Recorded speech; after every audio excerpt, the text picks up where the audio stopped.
So let's say that I'm starting out brand new, right? And I don't have the idea or the tools or the case studies to be like, hey, I solved this one problem. So like, how do I go to a client and be like, hey, can I solve a problem for you? Like how do I get to a point where I have that knowledge transfer, that case study, that proof of like, hey, we've done this. I want to do it for 10 other people. You know what I mean? Yeah, so that's a great question. And a lot of this depends on your market. If you have anybody, if you have any connections, if you know anything about sales, how good you are at sales. But what I want to do is just go back and pretend that you're horrible at sales. You've never collected money from anybody before. And I want to go to and say that you have no connections and no marketplace, right? So look, here's the deal. And I was just rereading Russell Brunson's books again. When you're just getting started, you've never collected money from anybody, you've never sold anything, you have no confidence in what you're doing, I am a huge fan of free trials. We got to over $1 million running free trials. So go out there, tell them, offer to run for somebody to get free customers for them, right? Whatever niche it is, right? Pick 3 niches, start emailing them, LinkedIn, and whatever tool you want to use on that.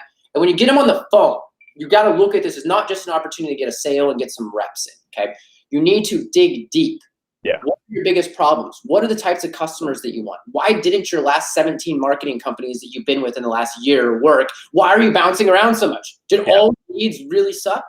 By the way, they don't, and we should talk about that at some point. But really dig in and use those conversations about it. And then from there, if you do have friends or family, ask for people in the market, right? Typically, if we're going after local businesses, we know somebody who knows somebody who's a financial advisor or insurance agent or lawyer.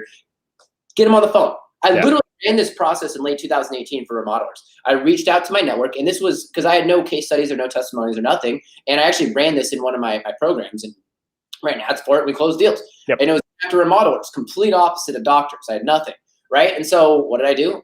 I reached out and I found some remodelers I could talk to through a network of friends. Didn't really try to sell anything. I put up a lead ad on Facebook, spent a couple $100, got them on the phone, told them, hey, I'm going to get you leads. And I went for the sale because, again, confidence is a big factor in all of this when you're just getting started, and was able to make a bunch of money with it. But it started with me doing some research and asking questions. Yeah. So your number one thing, be like, hey guys, if you don't know how to get started and get like your thing, like the thing you can solve, is just start having conversations with people and say like, what problem do you need solved? What hasn't worked for you before? Why did 18 other marketing agencies just totally bomb for you, right? I did the same exact thing with my current niche, which I can't share because I definitely learned not to share that in the public group. Thank you, everybody. But like I literally called up like my target industry, my target niche, and I talked to 10 of them on the phone. I was like, hey, I know you're running ads. I know you're running marketing. I'm student marketing. I need 30 seconds and we're done. What's the number one thing you're looking for when it comes to your ads? Thanks so much. Bye. That was it. 10 of those people gave me the same answer. Guess what? That's the direct ad, the direct copy, and my direct offer. Right? Shocking, bro. Shocking. Like, oh, I love that you brought that up because it's so true. Number one, it shows that you're never too big to go out and do that when you enter a new niche. We were running a multi-million-dollar agency when I did the same thing. I didn't presume that I know anything. Could I have assumed that there's similar problems in all local businesses? Yeah, there's core fundamental problems with everyone, but we need to speak their language. One of the big reasons why we've been able to be so successful at BTOP for so long, and even now to this day, is because I've always been able to iterate my offer, my message to the marketplace, starting with the hyaluronic acid thing.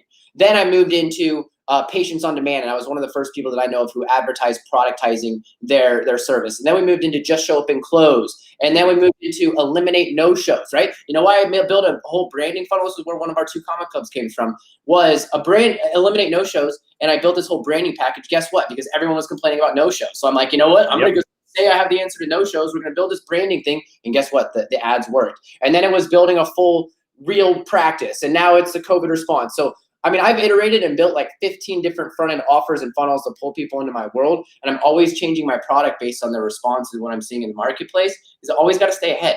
And by the way, that is a massive problem right now for everybody. Same offer at the same price point to the same group of people in the same way with no differentiation. You're going down, like not going. You can get a couple clients, but it's not going to last.